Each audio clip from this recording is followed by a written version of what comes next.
ఓం నమ శివాయ, హర మహాదేవ్, జయ శ్రీ కాళీ, గురుదత్తే నమ. సనాతన బంధువులకు, హిందూ బంధువులకు హర మహాదేవ్.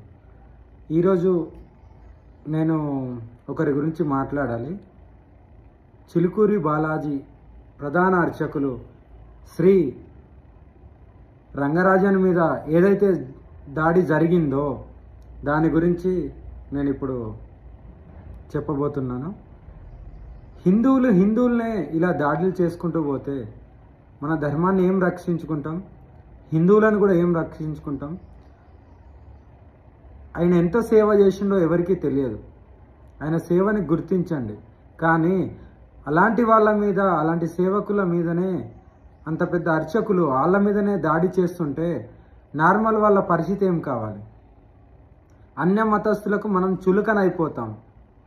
అన్య మతస్థులు మనల్నే దాడి చేసుకునే అవకాశాన్ని మనమే ఇస్తున్నాం.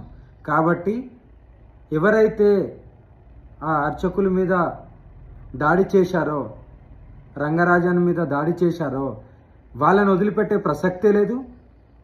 నేను కూడా కఠిన చర్యలు తీసుకోవాల్సి వస్తుంది, తీసుకుంటాను కూడా. ఎందుకంటే ఒక మనిషి ఏదైనా సేవలో వెళ్ళినప్పుడు ఇలాంటి దాడులు చేస్తుంటారు. కానీ అలాంటి మంచి మంచి కార్యక్రమాలు చేస్తూ అంత సేవ చేసే వాళ్ళకే ప్రొటెక్షన్ లేకపోతే నార్మల్ చిన్న చిన్న గుళ్ళో చేసే అర్చకులకు కూడా ఎక్కడ రక్షణ ఉంటుంది? ఎందుకు దాడి చేయాల్సిన అవసరం ఏముంది? ఒక హిందువుడే దాడి చేసిందంటే ఇది చాలా ఎంత పరిణామాలు తీస్తుందో ఇదంతా అర్థం చేసుకోండి. సనాతన బంధువులారా, మనం అందరం ఐక్యమత్యంగా ఉండి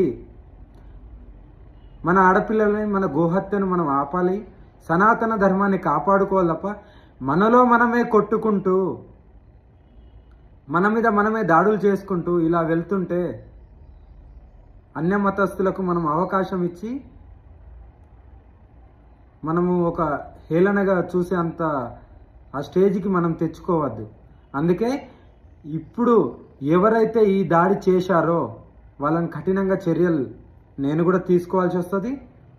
నా వంతుగా ఆ అర్చకులు రంగరాజన్కు కూడా నేను మద్దతు ఇస్తూ, నేను కూడా త్వరలోనే బయట ఉన్నాను కాబట్టి కొన్ని కార్యక్రమాలలో నేను కూడా వెళ్ళి త్వరలోనే కలుస్తాను.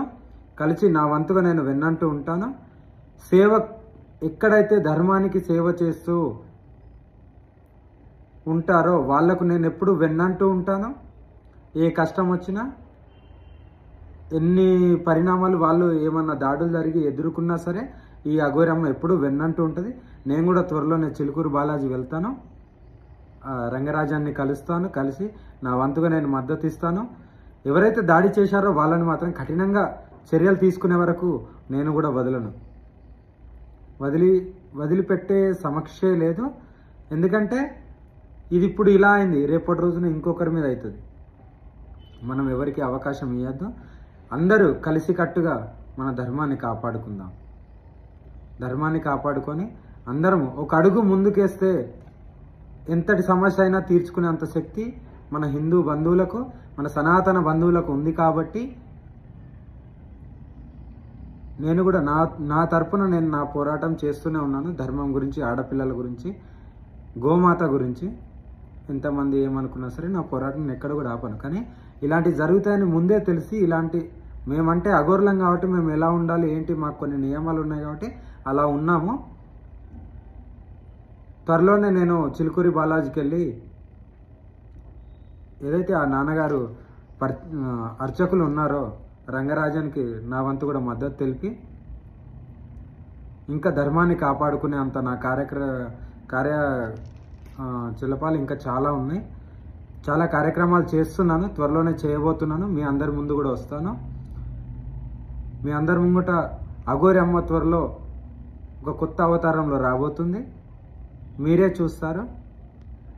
ఇలాంటి కష్టాలు ఎవరికి ఉన్నా సరే అక్కడ అఘోరి అమ్మ ఉంటుంది. మీరు మీ సేవలలో ఉండండి, ఆనందంగా ఆరోగ్యంగా ఉండండి.